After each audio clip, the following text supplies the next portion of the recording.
Chapter 10, Grassroots Democracy Part 1, Governance. Question answers from Class 6, Subject Social Science. The big questions.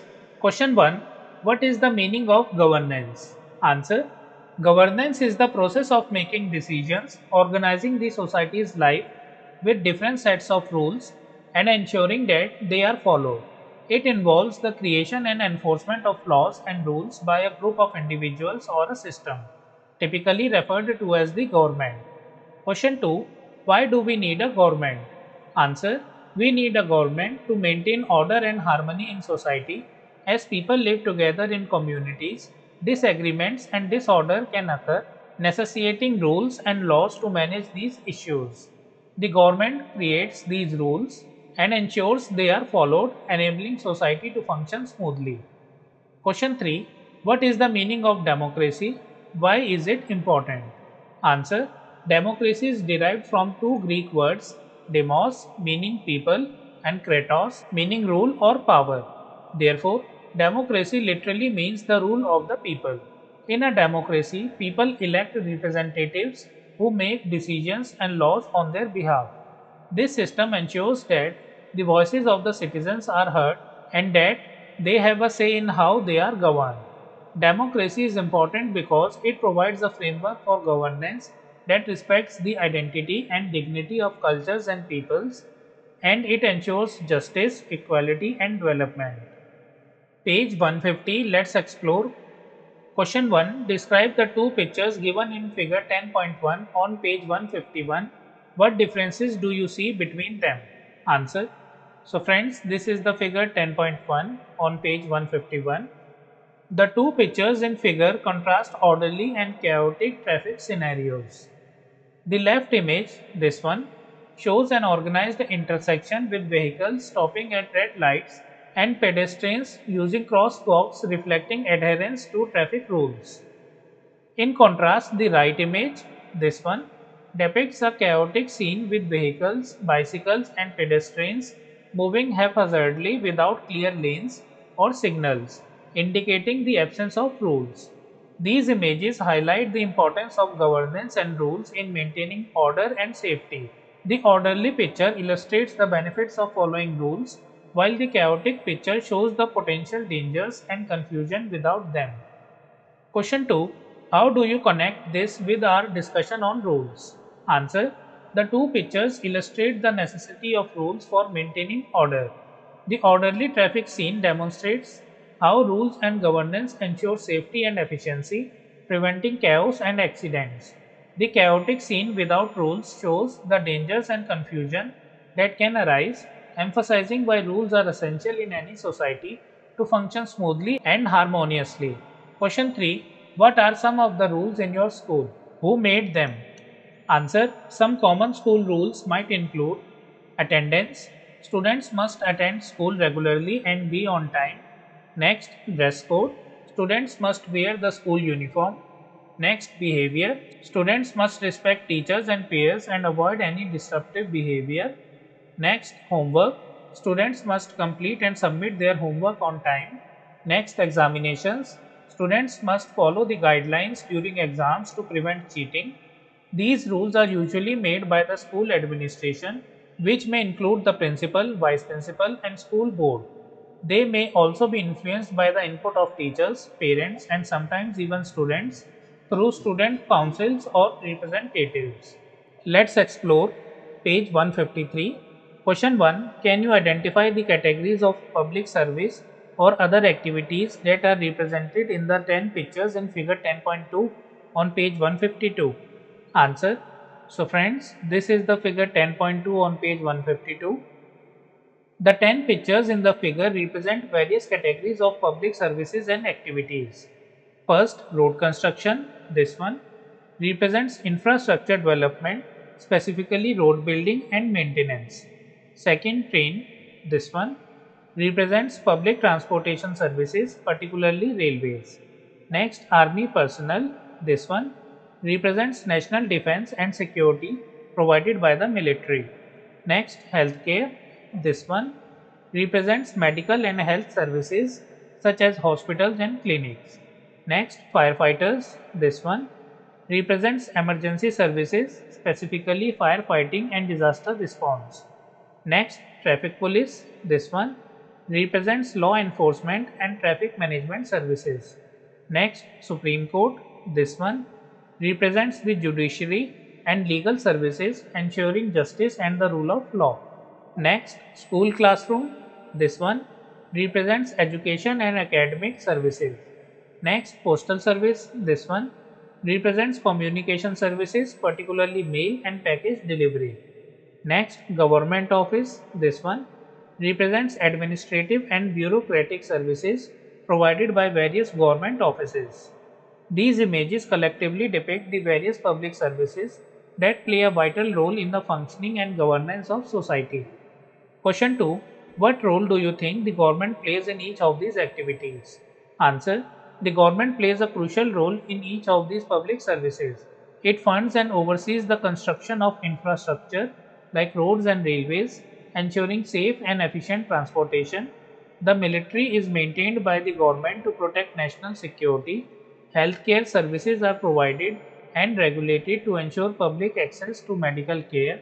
Next, emergency services like firefighting and disaster response are managed to protect citizens during crises. Next, the government enforces laws through traffic police and upholds justice via the judiciary.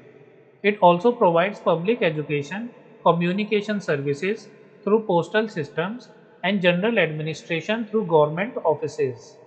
Question 3. Can you think of other aspects of your daily life where the government plays an important role? Answer. The government significantly impacts daily life beyond the services depicted. Public safety is ensured through police services which prevent and address crime. Public utilities such as water, electricity, and sanitation are provided and regulated by the government, ensuring consistent and safe access. The government also manages environmental protection efforts, public health initiatives like vaccination programs, and social welfare systems that support vulnerable populations. Additionally, the government regulates industries, enforces labor laws, and ensures consumer protection, impacting everything from workplace conditions to the quality of goods and services available to the public. Let's explore page 154. Explain how the three government organs are at work in the case of the cyber criminals described above. How do they intervene? Answer. In the case of cyber criminals, the three government organs, legislature, executive, and judiciary, work together to address the issue. First, legislature. This organ is responsible for making new laws or updating existing ones to tackle cybercrime. As digital technologies have advanced, the legislature has had to pass laws specifically designed to combat cyber criminal activities, ensuring that there are legal frameworks in place to protect citizens from digital theft and other cyber crimes. Second, executive. The executive branch is responsible for implementing these laws. In the context of cybercrime, this includes agencies such as the cyber police, who enforce the law by investigating cybercrimes, tracking down the criminals, and ensuring that the law is upheld. The executive branch also includes the head of state, ministers, and various other officials who ensure that the laws created by the legislature are properly executed. Third, judiciary. The judiciary interprets the laws and decides whether a cyber criminal has broken the law. If a person is found guilty of cybercrime, the judiciary determines the appropriate punishment, which could include fines and imprisonment. The judiciary also ensures that the executive's actions are within the bounds of the law and that the laws themselves are fair and just. These three branches work together but maintain a system of checks and balances, ensuring that no single branch becomes too powerful or acts outside its intended role. This cooperation is essential for effectively addressing and managing cybercrime. Page 155. Let's explore. As a class activity, can you imagine the sort of disorder we might witness if all three organs were under the control of the same group of people? Can you describe any such real life situation you may have heard of? Answer. If all three government organs, legislature, executive, and judiciary, were controlled by the same group, it would lead to unchecked power resulting in corruption, oppression, and erosion of democratic values. There would be no independent body to challenge unjust laws, leading to widespread abuse and suppression of dissent. A real life example is North Korea, where the ruling regime controls all branches, leading to severe human rights violations and lack of freedom. Similarly, in Nazi Germany, the concentration of power in Hitler's hands led to widespread persecution and the collapse of democratic governance, demonstrating the dangers of such a system. Page 156, let's explore. Question 1. Observe the table figure 10.5. Highlight the functions and responsibilities that affect your life the most. Answer. So friends, this is figure 10.5. The functions and responsibilities from the table that most likely affect your life the most. Police, law and order, state government ensures personal safety and security in your daily life and maintains peace and order in society. Next, public health, state government influences the availability of healthcare services, vaccination programs, and the overall quality of health services you can access. Next, education, central and state governments affects the quality of education you receive, the curriculum, and the functioning of educational institutions. Next, local government, state government directly impacts your daily living through services like sanitation, water supply, road maintenance, and local infrastructure. These functions play a crucial role in ensuring a safe, healthy, and well governed environment for your everyday life. Question 2. Ask 2 or 3 adults about their connection or interaction with the government. At what levels does it take place and for what purpose? Answer. Interactions with the government based on adult responses. Interaction at the state level. One adult mentioned dealing with the state government to obtain a driving license, which involved interacting with the Regional Transport Office (RTO) for the necessary paperwork and driving test. Next, interaction at the local level. Another adult described engaging with the local government for property tax payments and seeking approval for home renovation, which required interaction with the local municipal corporation. These interactions highlight how different levels of government are involved in various aspects of daily life, from legal documentation to infrastructure development. Next, questions, activities, and projects. Question 1. Test yourself. What is the meaning of democracy? What is the difference between direct democracy and representative democracy? Answer. Democracy is a system of governance where the power lies with the people. Citizens have the right to vote, participate in decision making, and choose their representatives. Direct democracy. In this system, citizens directly participate in decision making, usually through voting on laws or policies themselves. This system is practical in smaller communities or organizations. Next, representative democracy. In this system, citizens elect representatives who make decisions on their behalf. This is more common in large, complex societies where direct participation by all citizens is impractical. Question 2. Recall the three organs of government. What are their different roles? Answer. First, legislature, responsible for making laws. It includes elected representatives who discuss and pass legislation. Second, executive, responsible for implementing and enforcing laws. It includes the head of state, such as the president or prime minister, ministers, and various governmental agencies. Third, judiciary, interprets laws and ensures they are applied fairly. It resolves disputes, checks the constitutionality of laws, and punishes those who break the law. Question 3. Why do we need three tiers of government? Answer. We need three tiers of government, local, state, and national, to manage the diverse and complex needs of a large country like India. Each tier has a specific responsibilities. First, local government deals with local issues like sanitation, water supply, and infrastructure. Second, state government manages state-wide concerns like education, health, and law and order. Third, central government handles national matters like defense, foreign affairs, and economic policy. This division ensures that governance is effective and responsive to the unique needs of different regions. Question 4. Project. Many of you will remember the lockdown that took place during the COVID-19 pandemic. Make a list of all the actions that were taken at that time. Which tiers of government were involved in managing this situation?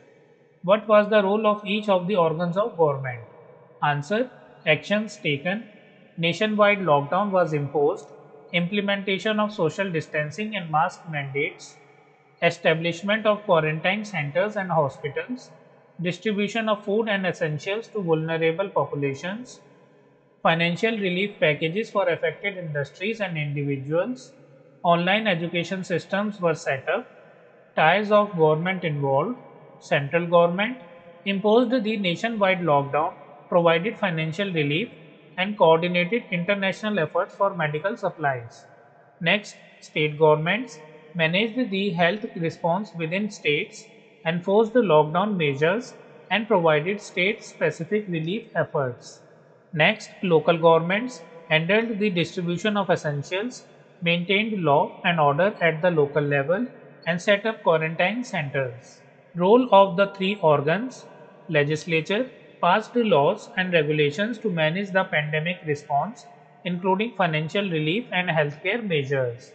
Next, executive implemented the lockdown, managed public health responses, and coordinated resources across states. Next, judiciary ensured that the actions taken during the lockdown were within legal boundaries and addressed any legal disputes arising from the lockdown measures. Friends, we have completed all the question answers from the chapter. If you like the video, kindly like it and share it with your friends. Thank you for watching.